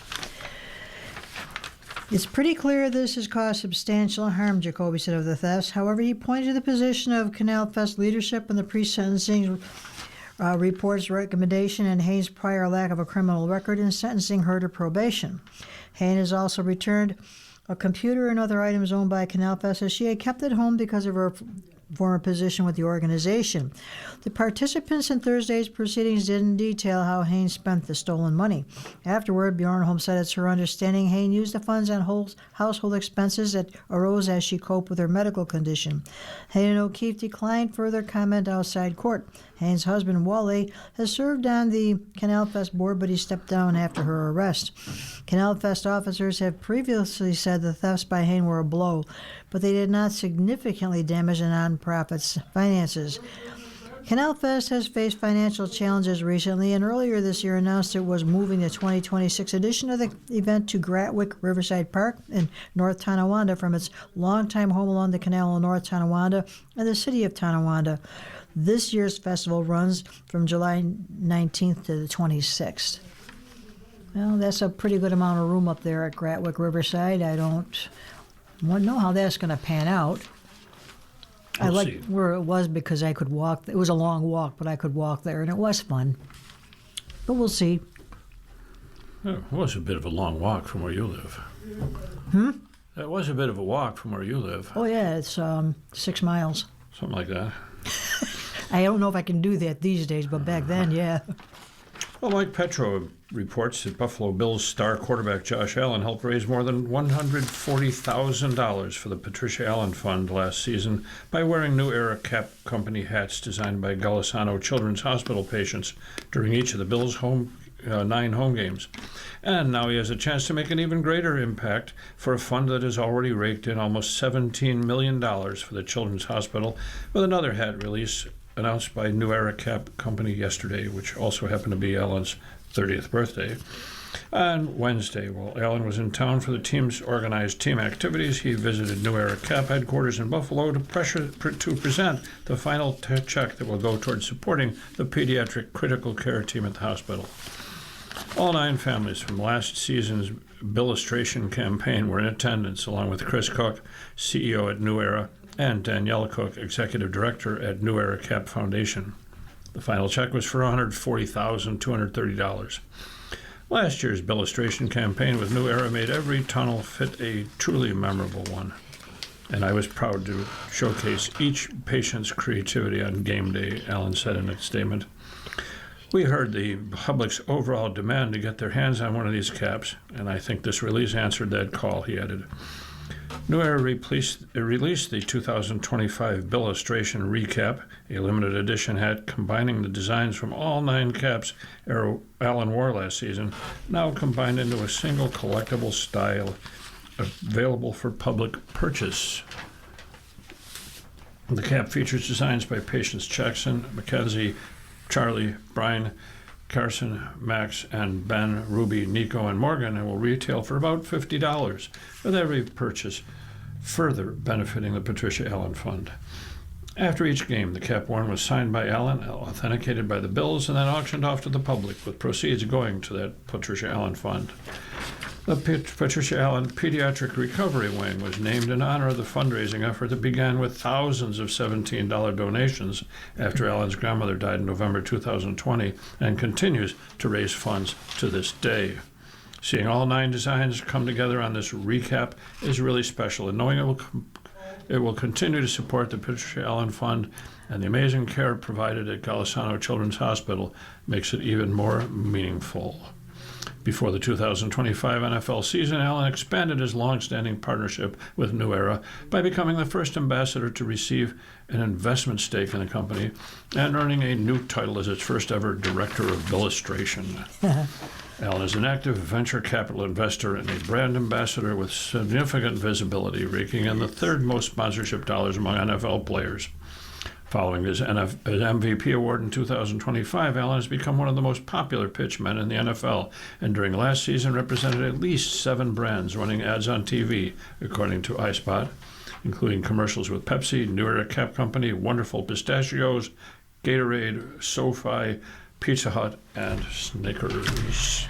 I was online reading about this stuff last night, and you know that little logo he drew that, it looks like a 7-year-old drew the Buffalo logo? Right.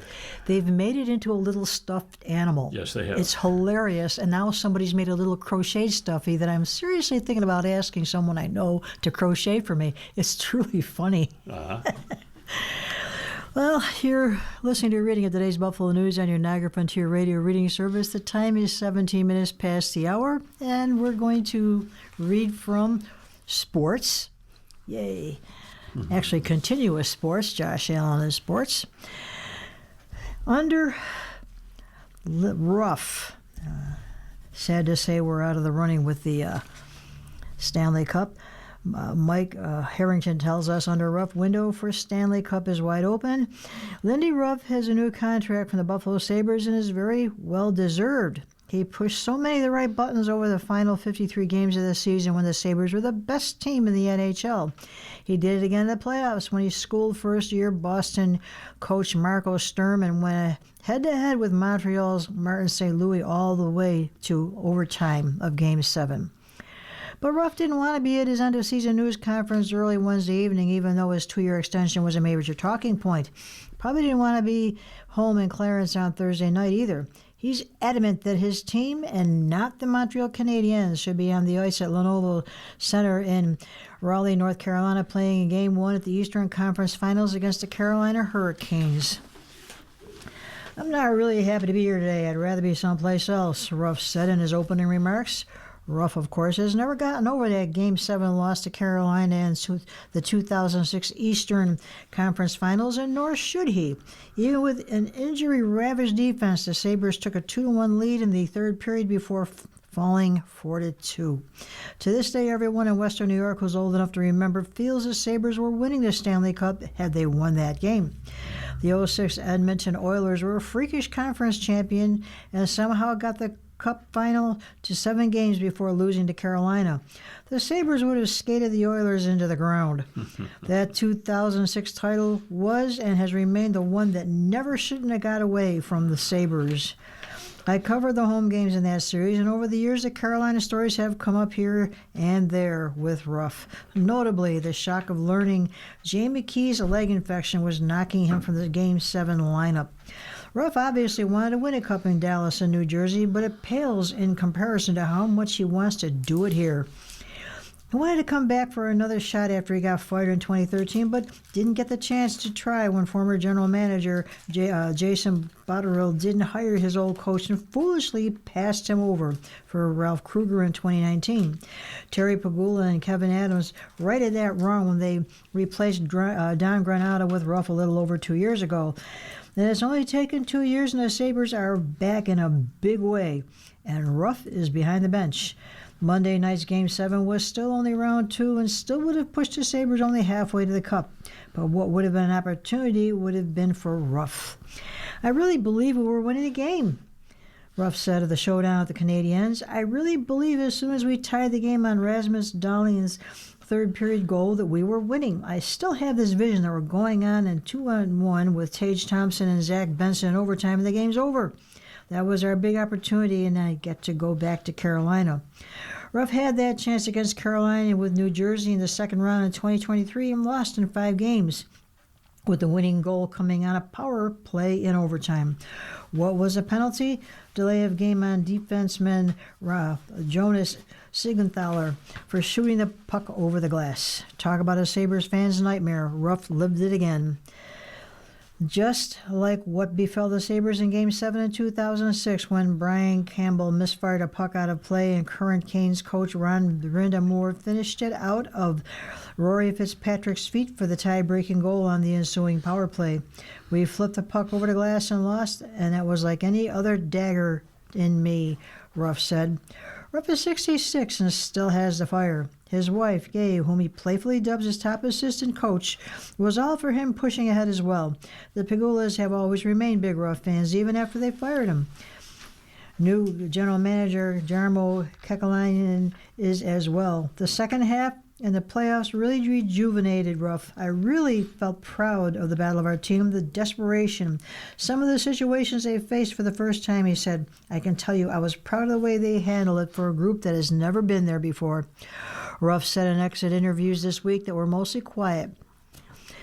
Lots of disappointment. Everyone was in the belief that we knew we were right there to win that game and didn't get it done, Ruff said. We had a good season. We had a good playoff, but it hurts because we were the better team and we should still be playing.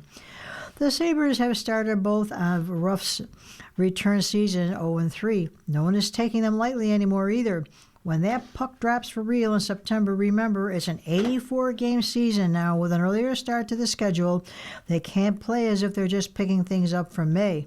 They have to work on their games and their fitness over the summer and through training camp to deal with the kind of challenges they didn't have in the first half of the season. Now it's about understanding of how it's going to be to make sure we start this year the right way, Ruff said. We've got the respect of a good team, and now we've got to be ready from day one to win hockey games when we open up next year. During this deal, Ruff is going to earn his 1,000th career victory and coach in his 2,000th career game. The Hockey Hall of Fame should welcome him through its doors someday. Please, Lord. One issue there, Ruff is only one of the top 10 victory leaders to never win a Stanley Cup. And Ken Hitchcock, the Dallas in 1999, and Pete Laviolette at the 06 Carolina both got theirs at Ruff's expense. Now he wants his. Mm-hmm. And so do we. We want it. Turning to football, Catherine Fitzgerald says it's a big week for Josh Allen. The Buffalo Bills have begun OTAs. Personalized high fives are back, and the franchise quarterback turned the big 3-0 on Thursday. Yay. Yesterday. And with all that, he's enjoying time on task with his teammates in Orchard Park. Today was fun getting back out there in the swing of things, Allen said Tuesday. And obviously, you got some new faces, just trying to get in line with them and making sure that we're coming out, getting the guys back together and having a good time. The Bills were able to start their off-season program in early April under new head coach Joe Brady, but this week marked a new step with the start of voluntary OTAs, that's organized team activities, which will continue through the first week of June, followed by mandatory minicamp. Allen plans on getting together with receivers and tight ends in a more informal setting during downtime this summer, something he's done in the past. Yeah, absolutely, Alan said. We're done here mid-June, so give the guys maybe a couple weeks to hang out and relax a little bit, but then come back late June or mid-July, get the guys together and try to do something. But before anything happens off-site, the Bills have time together now as a team to learn each other and build chemistry. For players like wide receiver DJ Moore that are new to Buffalo, the time with Allen is critical. Brady cautioned that it's early, they just started, but that Moore and Allen will soon know each other's body language and the nuances to Moore's route running. To force that growth before they can play at full speed, Brady said, sometimes that would mean dialing up the worst coverage possible for Moore. This is the time of year that we kind of do that, Brady said. And look, I'm sure there'll be times at practice that you'd like, man, I feel like Josh might have forced that throw. And then you look and it's like forced it to DJ, but he might have tried to get a feel like, hey, let's sort through this. Let's talk through that. Allen appreciates the chance to work through things with his receivers, particularly ones like Moore, who he is still getting to know from a football perspective. While Allen and Moore have known each other since the 2018 draft process and are now locker neighbors, the two are still getting a feel for their pass-catch process on the field. But the same goes for Moore as for any receiver. Now is the time to show up. No, now is the time to mess up. Well, that too. I wouldn't consider this live bullets, but guys are flying around and you got to maneuver a pocket, Allen said. You have to trust the guys are going to be in the right spots, and if they're not, that's why we're doing this, to make those mistakes and talk about them and learn from them. So obviously, when we get the season, we don't have those mistakes in game time situations. At this point in the year, the Bills have 13 wide receivers on the roster. That number will get whittled down, but Allen is confident in the depth at this position. I think everyone's going to play their part, obviously, Allen said. Certain guys are better at certain things, it's like anybody else is, but just trying to figure out what suits everybody right now during this OTA period and have guys that are able to do different roles but also go in there and not be afraid to block. Team first guys, that's what we need. Guys are going to be able to mix and match and learn different positions and see what sticks and go from there. As Allen enters his 9th season and as Brady splits his time between offense and defense, the quarterback's leadership for the Bills is more important than ever. Allen takes that role to mean building deeper relationships with his teammates, a process that happens this time of year in person. That starts first by coming out here and being here, and then going out there and working extremely hard. And for everybody that's here to see that he works hard, Allen said of himself. He loves what he does. I come here with a smile on my face every single day, and I feel like that's infectious. And that's the joy I try to bring to guys. And if there's two things they can say about me, I work hard and I have a lot of fun at my job. Now we move to somebody else. Different quarterback. Yeah. Someday Josh is going to make a great coach, and I wish this particular quarterback, Aaron Rodgers, would consider that.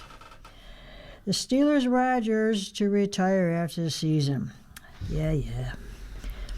4 times NFL MVP, Aaron Rodgers will retire after the 2026 season, drawing a curtain on a glittering 22-year career, he said on Wednesday. The 42-year-old quarterback linked a 1-year contract with the Pittsburgh Steelers this week that reunited him with coach Mike McCarthy. Rodgers played 13 seasons under McCarthy, with the Green Bay Packers winning the Super Bowl after the 2010 season. Yes, this is it. Rodgers who is fourth in the NFL's all-time passing touchdowns list with 527, told the press conference. McCarthy was hired as Steelers coach in January after Mike Tomlin resigned following the team's loss to Houston Texans in the postseason. Rodgers told reporters that McCarthy's hiring played a role in his decision to come back to Pittsburgh for a second season. I thought that was probably it for me in Pittsburgh, Rodgers said, referring to Tomlin's resignation. When the decision was made to hire Mike McCarthy, I started opening my mind to coming back. After establishing himself as one of the league's best quarterbacks from 2008 to 2022 as he started for the Green Bay, Rodgers was sent to the New York Jets in a blockbuster trade for multiple picks in 2023. His stint with the Jets began with a season-ending Achilles tendon rupture during the team's 2023 season opener against the Buffalo Bills. The next season was not any better. While Rodgers returned to action for the Jets in 2024, the team posted their worst record since 2021, ending 5-12 and missing the playoffs for the 14th consecutive year. It also marked the most losses for Rodgers in a single season as a starter. He finished the 2024 season with 3,897 yards, 28 touchdowns, and 11 interceptions. Rodgers was released by the Jets in 2025, going on to sign a one-year deal with the Steelers. He led Pittsburgh to an AFC North title and playoff berth, throwing for 3,322 yards, 24 touchdowns, and 7 interceptions that year. Facing the Texans in a postseason wildcard matchup, Rodgers had the worst playoff game of his career in terms of statistics. He completed 17 of 33 passes for just 146 yards, a postseason career low. Pittsburgh's 6 points and Houston's 30-6 rout were also the fewest scored by a Rodgers-led offense in a playoff game. Rodgers will turn 43 in December. He's been on the decline, but his legacy on the field speaks for itself, and McCarthy is still betting on him. He can throw with anybody, but he made sure we all saw that in first practice Monday. McCarthy said at a press conference on Wednesday he still throws the ball extremely well. He's moving, but this is his first practice too, so he's knocking the cobwebs off. Well, we'll see. We'll see. We'll see. Clevis Murray, the guy who covers school sports locally, says it was the first ever state Catholic boys volleyball championship, and St. Joe's made sure nobody could say they were the first. So nobody else could say they were the first. The Marauders traveled to Chaminade High School on Long Island on Sunday and was perfect in pool play, winning 4 sets in 4 tries before sweeping Regis High School. And Regis High School is located in New York City. And the state final, 25-13, 25-21, 26-24, to become the first Catholic state volleyball champions in New York State history. Coach Mark Anzalone wasn't there to see it. His son's college graduation fell on the same morning that pool play began, so Anzalone handed the reins to assistant coach Eric Lips and watched from afar as a program he has spent nearly 2 decades building did what he prepared it to do.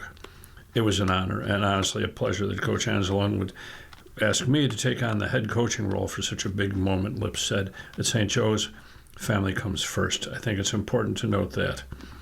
Anzalone felt the same way. He stepped up in a huge way, Anzalone said. I owe him a debt of gratitude.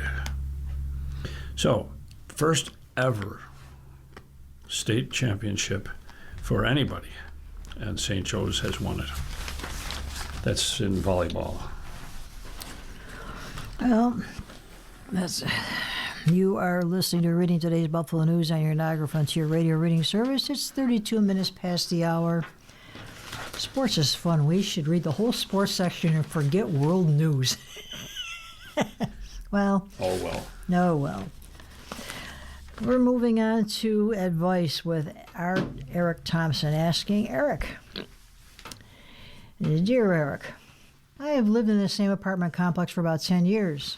Years ago, the elderly couple next door started to leave me gift bags of items such as tea towels and candy bars. At first, it felt sweet, but it's become burdensome.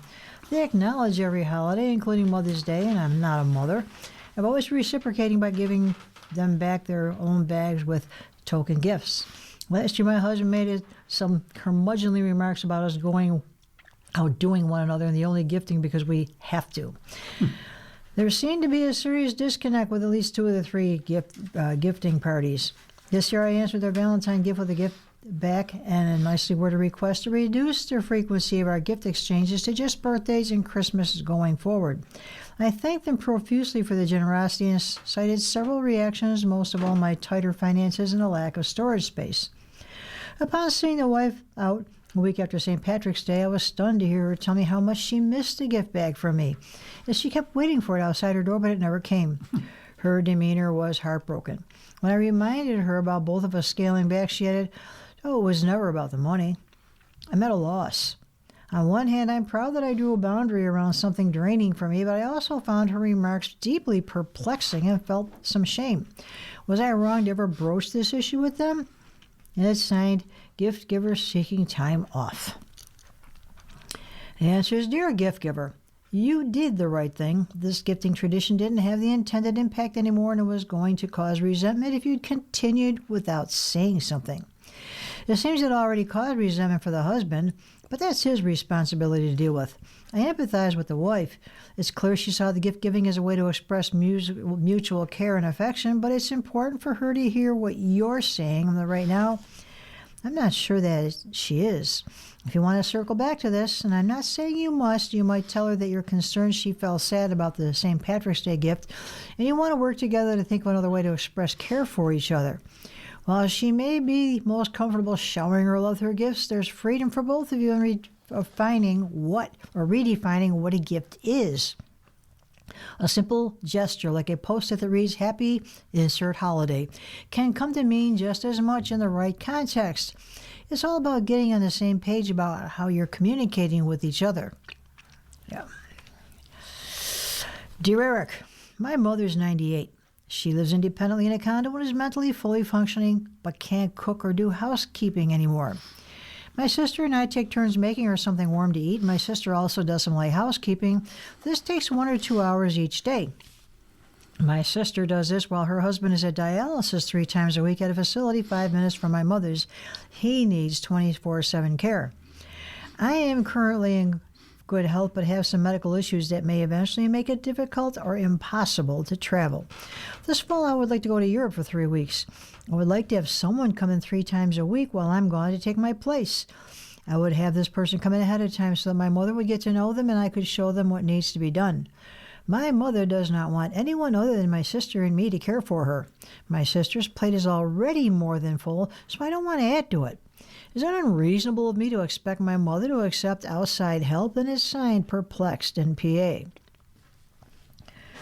And he answers, Dear Perplexed, it's not unreasonable. Nevertheless, it may still be hard for your mother to accept. This is a system in which everyone is trying their best, but everyone is also being pushed to their limits. So some flexibility is required. Have a conversation as a family, you, your mother, and your sister about the competing wants here. It may be helpful for her to hear this plan less as an ultimatum than as a problem to be solved together.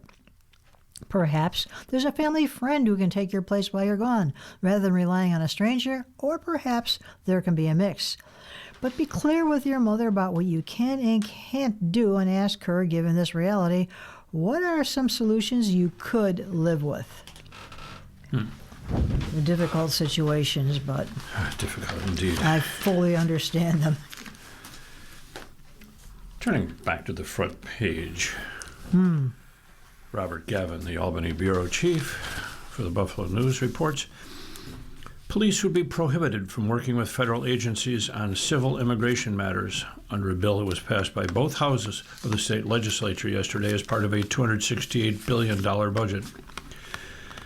The restrictions would end the agreements that 10 New York law enforcement agencies, including the Allegheny Village Police Department and the Sheriff's Office in Cattaraugus and Niagara counties, have with U.S. Immigration and Customs Enforcement. A 1996 federal law has allowed ICE to use those agencies' offices, jails, and officers to carry out ICE's actions.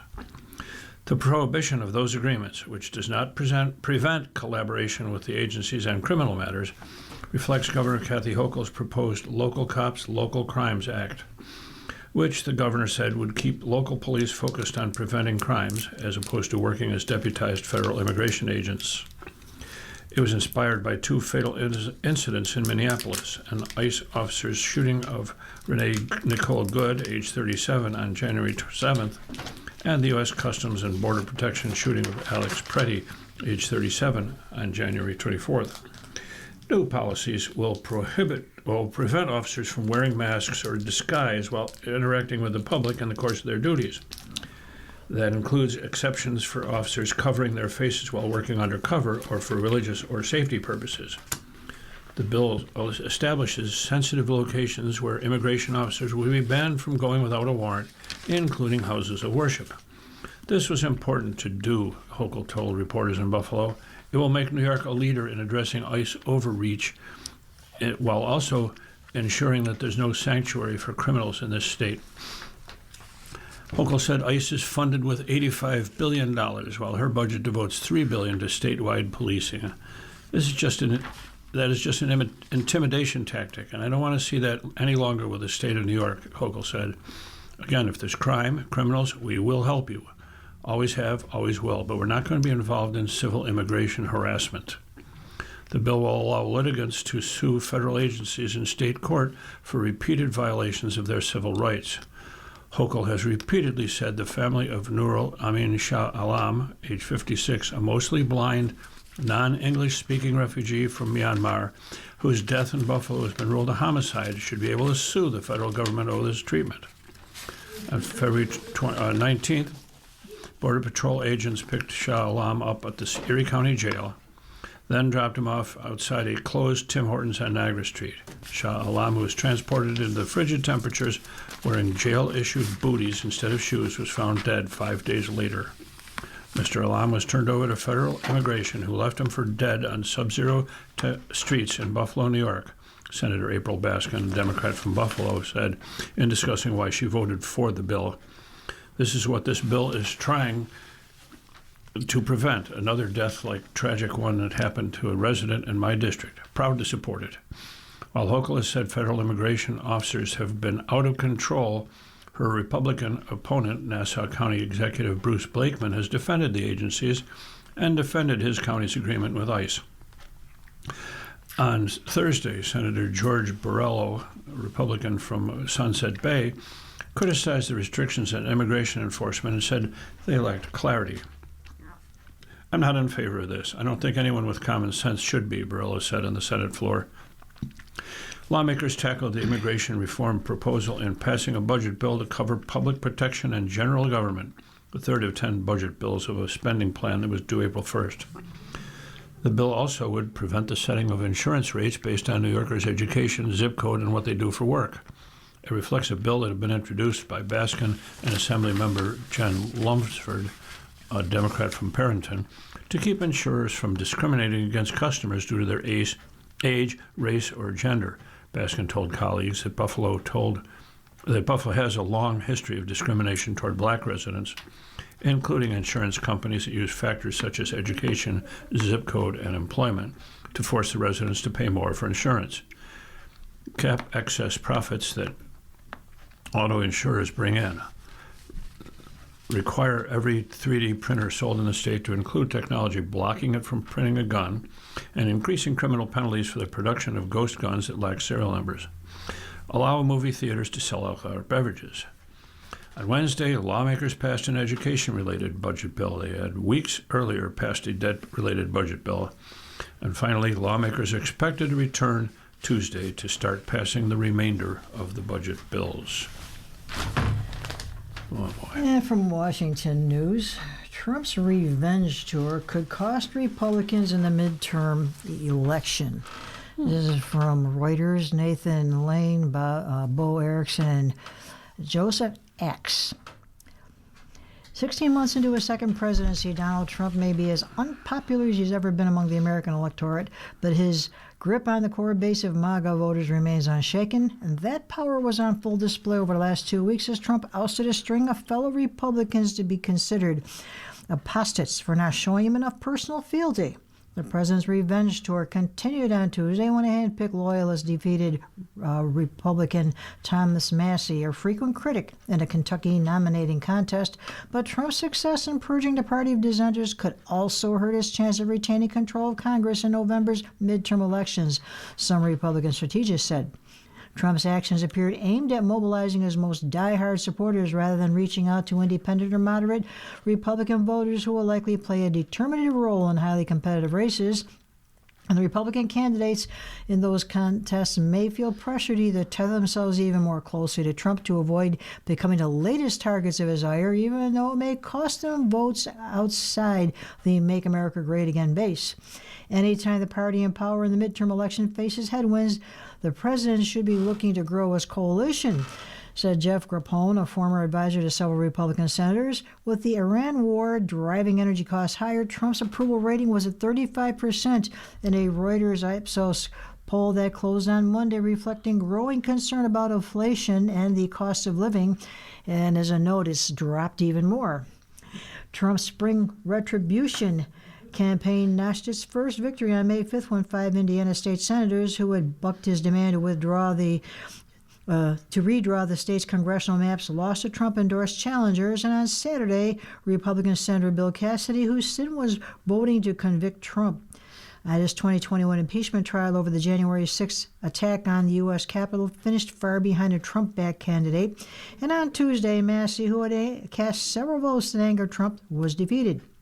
That same day, Trump endorsed Republican Texas Attorney General Ken Paxton for the state's U.S. Senate race over the incumbent, John Cornyn, and rejected months of entreaties from Senate Republicans worried that the scandal-ridden Paxton could cost them a reliable Republican seat in November. And even if Paxton ultimately prevails in fall, Republicans will likely be forced to spend more money on that race, draining resources from competitive Senate races in states such as North Carolina and Georgia, said Rob Godfrey.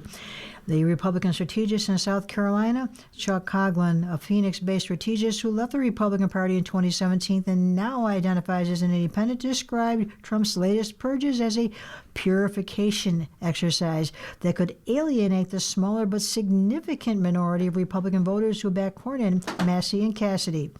It's addition by subtraction, Coughlin said, and he's shrinking the party. While Trump dismissed concern that he might be harming his party's chances in November by going after incumbent Republicans, they'll be all right with it, he told Republicans or reporters on Wednesday, referring to Republican leaders. They want to win, and I know how to win, and I think I've proven that, haven't I? Trump's refusal to brook any disloyalty could make it more difficult for Republicans in vulnerable seats to oppose him in politically divisive votes, such as funding for the president's ballroom or forcing an end to the Iran war. Rachel Blum, a political science professor at the University of Oklahoma, said the party in control has traditionally given members of Congress room to break with it in the run-up to the midterm election, and especially when the president is unpopular. That is exactly the conditions we have right now, but if you're not seeing that kind of freedom or leeway being given to members, she said. A person familiar with Republican strategy pushed back against that narrative, saying Trump has largely targeted Republicans in the very safe districts like Massey and Cassidy, while allowing some members in competitive districts to show bipartisanship or even break with the president on certain issues. As a general rule, the party is swimming around together, he said, but he noted Trump has a track record of upending political assumptions, and it's conventional wisdom to say if you're not with Trump, then you lose a primary, and if you're with Trump, you lose a general election, Sachek said. That's the conventional wisdom of the day, but Trump again continues to defy gravity. So we'll see what happens there. Meanwhile, the GOP revolts over the $1.8 billion quoting here, anti-weaponization fund. The Trump administration's push for a $1.8 billion anti-weaponization fund has derailed Senate Republicans' plans to pass a major immigration enforcement package, a key priority of the president. Senators left Washington for their Memorial Day recess, with Republicans saying they were blindsided by the Justice Department's announcement of the fund and at odds at how to rein it in. The issue of the $1.8 billion fund became so toxic for the Senate GOP, there were doubts they could muster 50 votes needed to pass the broader bill that would provide tens of billions to Immigration and Customs Enforcement and Border Patrol. President Trump had demanded the package land on his desk by June 1st, but GOP lawmakers will now almost certainly miss that deadline. Republicans' departure is the latest example of the party's quiet revolt against Trump, whose separate request for $1 billion in U.S. Secret Service funding and East Wing ballroom security also seemed likely to be stripped from the package, in part because of opposition from Republicans. The White House has put a full-court press on lawmakers in recent days, with administration officials making a series of appearances on Capitol Hill to sell Trump's priorities.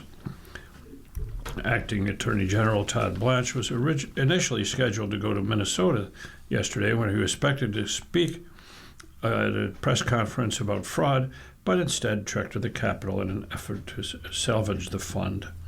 But he faced stiff resistance during the more than 90-minute private meeting, where several senators warned that the party's major immigration enforcement bill could be derailed, with the issue hanging over them, according to a person familiar with the matter.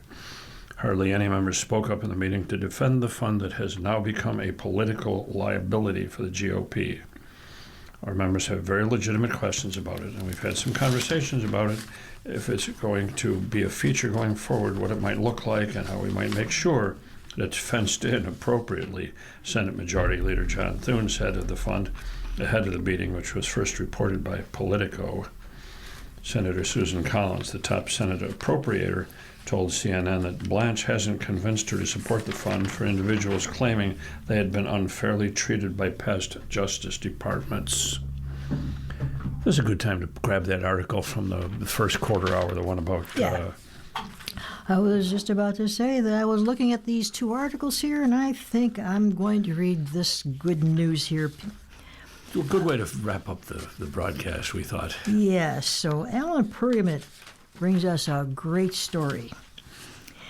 And Buffalo chef Darian Bryan's combination of delicious, colorful, and spicy Jamaican cooking, sparkling personality, and moving immigration story resulted Thursday night in his being crowned as the winner of the 5th season of the Fox reality series Next Level Chef. Bryan earned a $250,000 prize and a year-long mentorship from the 3 judges on the program, Gordon Ramsay, Richard Blais, and Nyesha Arrington. The trio of judges named him the winner over 2 other finalists, Connor Kane and Cole Lawson, out of 24 chefs who auditioned and 15 chosen to be the finalists. This is amazing, Bryan said through tears after being declared the winner with his wife Jessica and mother Althea by his side. This is what I do. I'm a chef. I'm so proud to be here and represent. Thank you so much for believing me, and my mom and my wife are here supporting me as always. A little kid from Jamaica that nobody knows. I'm just like changed for life now, and I'm so fortunate to be part of this greatness, and I won't take it for granted at all. In the finale, Bryan, Kane, and Lawson had 90 minutes to cook 3 dishes. Wow. An appetizer, a fish dish, and a meat dish. The judges profusely complimented all 3 chefs after the first 2 dishes, which meant the final dish would determine the winner. Bryan's final dish was seared duck breast with tamarind and cherry sauce separated from his competitors. Visually, pardon me here. Visually, it's a wonderful plate, said Blais, was Bryan's mentor and coach during the season, hanging on a wall. It's truly a piece of art. This is the best piece of duck I've cooked on Next Level Chef, added Blais after tasting it. After Arrington also praised the dish and the storytelling of all 3 of Bryan's dish, Ramsay weighed in. The duck is cooked beautifully, said Ramsay. It's just melted in your mouth. Great job. They also praised Lawson's and Crane's dishes. This is going to be a very, very difficult decision, said Ramsay. I came here to give my all, and every day I showed up and show out, said Bryan before the vote. I've never wanted something more than I've wanted this in my entire life. Ramsay then asked Blais and Arrington who had the most cohesive menu. All 3 of Darian's dishes, they all brought something really, really unique to the game, said Blais, and I loved that he got a sense of like the classics, and then he brought a bit of the Jamaican sort of heritage into it. This plate is outstanding. Ramsay, who bonded with Bryan over their love of soccer in one episode later into the season, added, to me, witnessing the elevation of Jamaican cuisine is exceptional. Before the winner was declared, the judges spoke to the chef who was on their team when the 16-week competition started. Darian, you're confident. You're strong and you're composed, said Blais. You stay true to yourself in this competition. It's all made all the difference in the world. And as great as your cooking is and as strong as it is, your heart is just as strong. Bryan, who owns a restaurant Bratz Hill in Larkinville, was pretty much in the background during the first 5 episodes of the 16-episode series, or winning season, before becoming more involved by mid-season. He was only in jeopardy once of being eliminated. He survived a one-on-one cook-off against Amber, a chef on Ramsay's all-female team. He went to the forefront about a month ago. Prompted by Arrington, he told his life story. This seemed especially relevant considering the issues immigrants are facing today. Asked by Arrington what his goal or dream would be if he won, Bryan said, it's just for a better life for me and my family because I grew up in a house with 23 people. No electric, no running water. Whoa.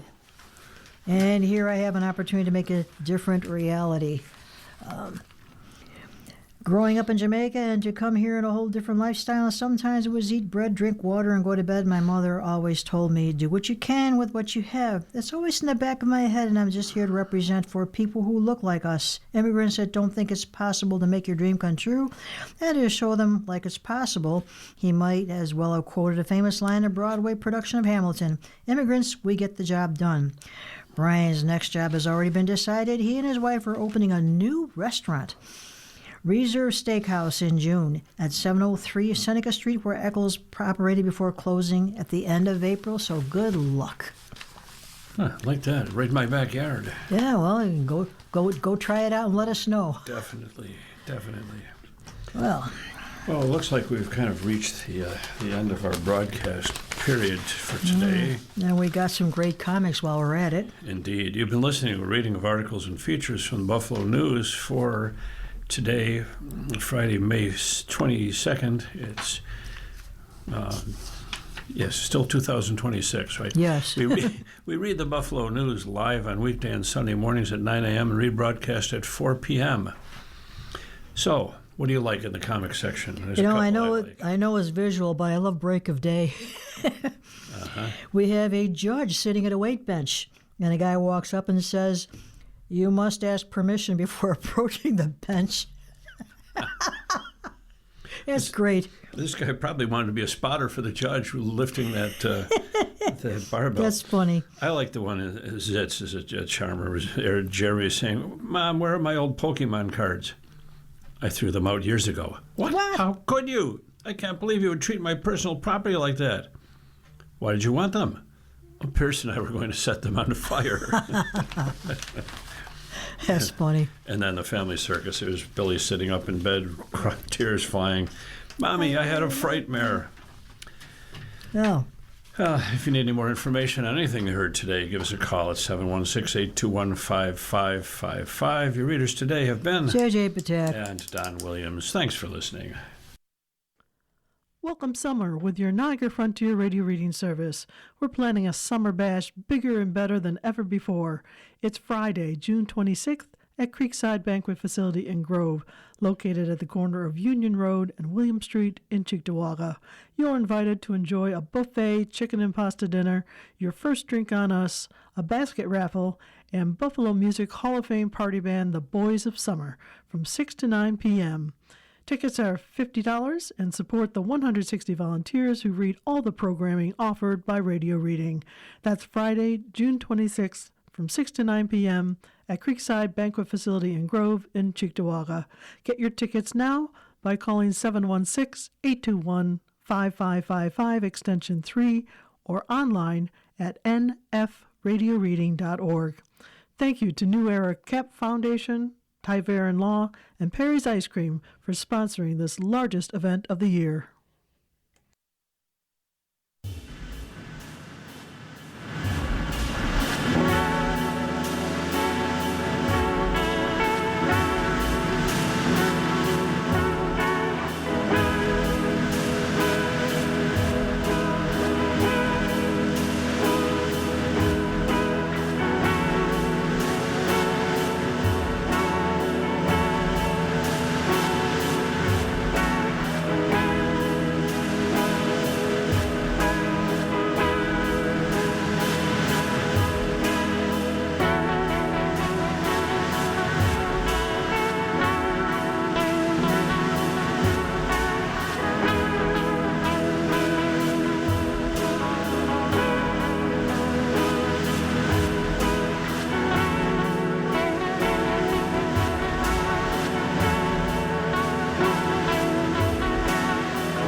The following program is intended for listeners who are blind, have low vision, or have another print disability,